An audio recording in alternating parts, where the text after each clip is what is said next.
I mean, I think the biggest thing I saw today was Mina the Hollower. Is the Shovel Knights guys follow-up game.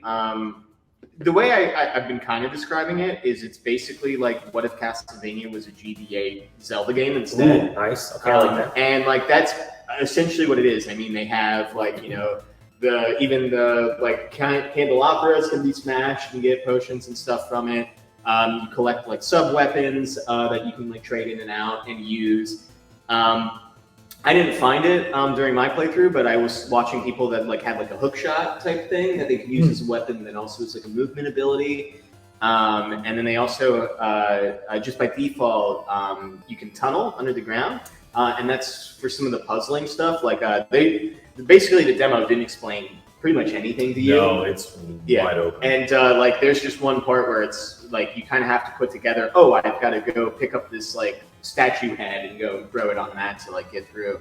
And it just seems like it's got that like, you know, that same sort of like NES, Super Nintendo, original Game Boy charm that like everything they've released has so far.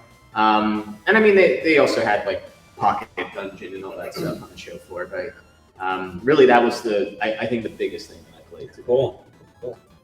Yeah, I also I did that during media hour, and I was chatting with the guy heading up there a little bit. So they give you 15 minutes. It's just a raw timed. Okay. And it's basically the intro to, and then the contents of a small dungeon. You know, like what a Zelda dungeon would be on NES, SNES era.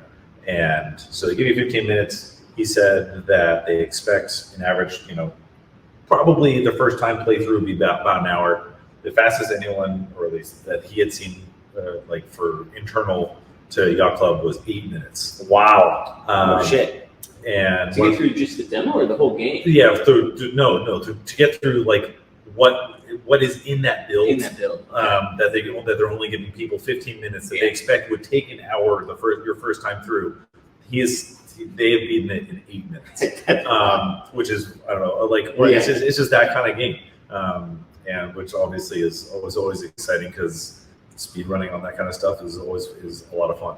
But the other thing is that, you know, a bunch of the weapons are new because it's not just the whip that's what we've seen so far. They also added in a hammer weapon and dagger weapons, which are new to the build that are here. Oh, awesome. So that's obviously I played that. Yeah, because when I saw it at West, that stuff was. That's what they've been working on, and it's probably not coming out in 2023.